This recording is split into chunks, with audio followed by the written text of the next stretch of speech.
The time Michael Jordan punched Steve Kerr.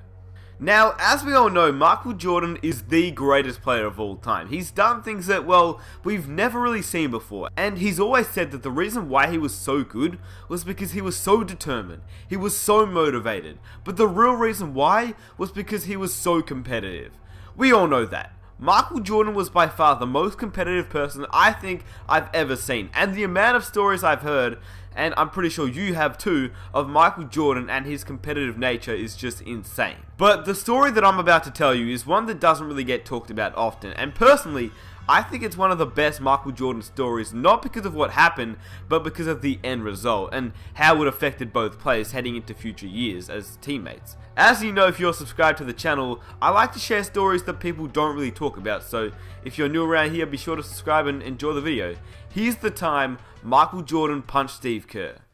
Also, very quickly before I get started, is that there's going to be clips of Michael Jordan as a cartoon, and it's actually Michael Jordan telling the story of what happened just as a cartoon, so if you want to watch the whole thing, I'll leave a link in the description, but other than that, I hope you guys enjoy the video. Now, it's known by many that teammates fight, but most fights that happen between teammates normally stay behind closed doors and eventually get leaked after the players are retired or just traded away. People can't honestly expect myself and Shaq to be together for 20 years and not have an argument and not have a fight. That's just like fantasy land. That's not going to happen. We had arguments my rookie year, my second year, this year, and we're probably going to have many more arguments. Did he connect on the punch you threw? No. No, I was swift on the duck. You know? You ducked out of it? Did you throw one back? Yeah, well, we just kind of got into like a pushing and shoving match. If you fight with Michael Jordan, out of all people, I don't think that you should take exception. Not because he wasn't like anyone else, well, technically he wasn't like anyone else, but because of how competitive he is, and Steve Kerr knew that. But Steve Kerr also didn't know what he was thinking, and I quote, "I don't know what the hell I was thinking," laughing as he recalls his scrap with the Chicago Bulls legend in 1995 at the Bulls training camp. "It's Michael Jordan, it's the greatest player ever, but I was pretty competitive myself, and I think I kind of play with a chip on my shoulder. I had to, or I wouldn't have made it." Now, these words from Steve Kerr are true, but I don't know why, maybe it's just me, but I can't imagine Steve Kerr in a fight. He just seems like a nice guy. Anyway, that's besides the point, because he obviously was in the fight, and so was Michael Jordan. In fact, I'll let Michael Jordan do most of the explaining, because, well, he can obviously explain the story better than I can, because he was obviously there. This is coming back after the disappointing playoff game. Everybody was saying it was Scottie Pippen's team, but I was trying to work my way back up to where in '93 it was Michael Jordan's team. So it all started in 1995 when Michael Jordan and Steve Kerr got matched up in a scrimmage. It was very intense. Michael Jordan heard all the critics after the Bulls' playoff loss to the Orlando Magic and intended to silence them.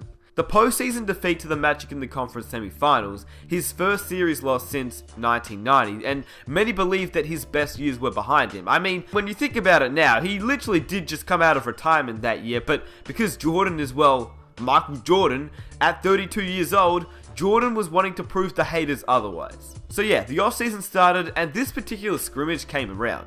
All Jordan could think about was the haters from the previous season, and he just wanted to prove them wrong. Instead, Phil Jackson, obviously the coach of the Chicago Bulls at that time, thought it would be a smart idea to spice things up a little bit. And this one day, I don't know, I was just in a very feisty mood, and Phil put Steve Kerr opposite of me. But he was giving Steve all the calls, and I'm getting like really ticked off. Anyway, Jordan was furious, and as a notorious trash talker, he and Kerr started talking trash on a couple of possessions, and then it just escalated from there.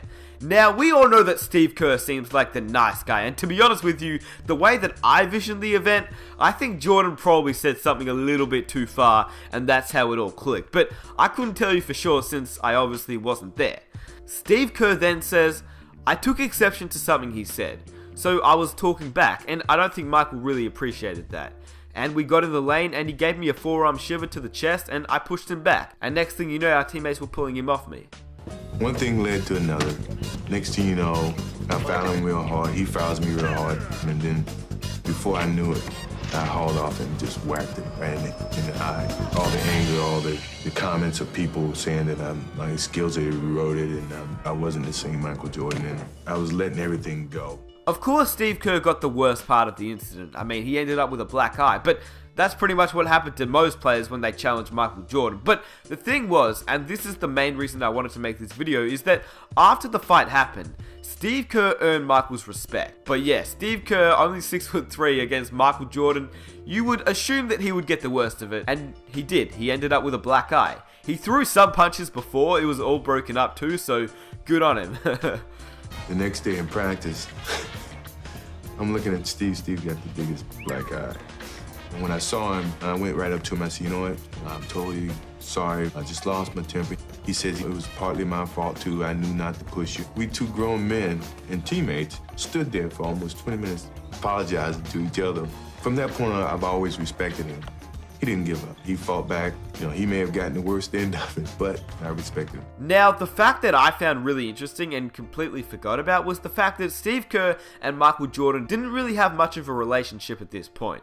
They'd only played together for 2 months, so the fact that Steve Kerr actually retaliated to Michael meant that Steve Kerr most definitely made Jordan respect him from that night forward. Jordan explained after the incident that he apologized.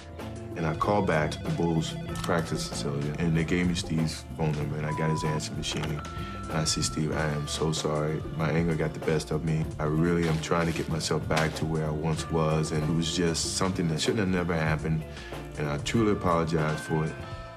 Now, the thing that I love about this whole story is what actually came up after the fight. I mean, we all know that Steve Kerr, as a man who was one of the nicest guys in the NBA landscape, but the fact that he protected himself was the right thing to do. He says that he was embarrassed by how he was being treated and he wasn't going to put up with it. He also said that it was a totally different relationship from that point on. There was also mutual respect, with Kerr feeling that Jordan trusted him on the court more in important situations, which we now know is obviously true. Just look at the time Jordan trusted Kerr to take the game winner in the 1997 NBA Finals. That's pretty crazy.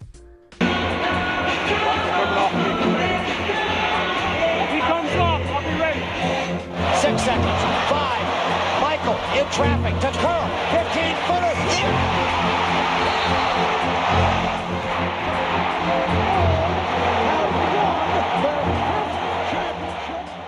Now, it has to be said, the Bulls couldn't have been great without their immense talent of Jordan, Pippen, and Rodman, but they couldn't have been historic without coming together with players like Steve Kerr, Kukoc, and Ron Harper. The Chicago Bulls avoided major issues after the Kerr-Jordan incident and never lost more than 2 games in a row, taking on the characteristics of its coach and its leader. The same relentlessness that produced the training camp tussle led to arguably the best season of all time. After the incident, the Chicago Bulls finished with a 72-10 record, which lasted as the greatest record of all time until obviously the Golden State Warriors beat it, but I mean, the Bulls won a ring, so I still say it's the greatest record of all time.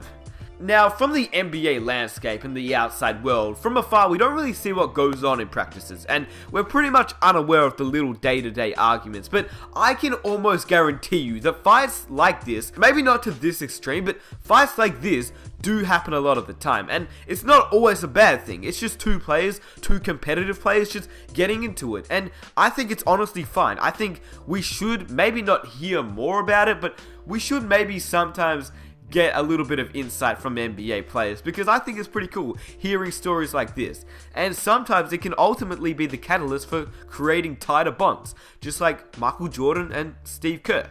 I honestly think that without the scuffle between Michael Jordan and Steve Kerr, the relationship between the 2 players probably wouldn't have been so strong. And I also want to mention the fact that Steve Kerr is probably one of the most genuine people in the basketball world, whereas Michael Jordan, no matter how great he was as a player, which, I mean, he was obviously the greatest player of all time, he really wasn't the nicest bloke, and I'm pretty sure most of us know that. He was a great player, don't get me wrong. I'm not saying his basketball talent was not there. It was the greatest, he is the GOAT.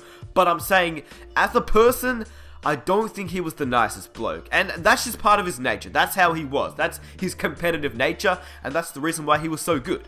That's just how he was. Ultra competitive. So I'm just saying, the next time you hear about 2 players getting into it at practice, maybe it's not because they hate each other, alright? Maybe it's the fact that it's just 2 competitive guys getting into it, and to be honest, it might even bring them closer together on the court. And I hope you guys enjoy the video. I just thought it'd be a really interesting video for those that don't know about the time Michael Jordan punched Steve Kerr in the face. And to be honest with you, Kerr wasn't the only player Michael Jordan punched in the face, which is pretty insane, but that's who Michael Jordan was. If you enjoyed the video, please subscribe for more videos just like this. I honestly appreciate all the new subscribers because we've been getting a lot of new subscribers, which thank you guys so much for sticking around and enjoying the content. If you're new, be sure to subscribe. I think you guys will love this channel, and if you enjoyed this video, please leave a like, comment some of your own ideas that you'd like me to make a video on, and that would be absolutely amazing. And I'll catch you guys in my next video. Peace!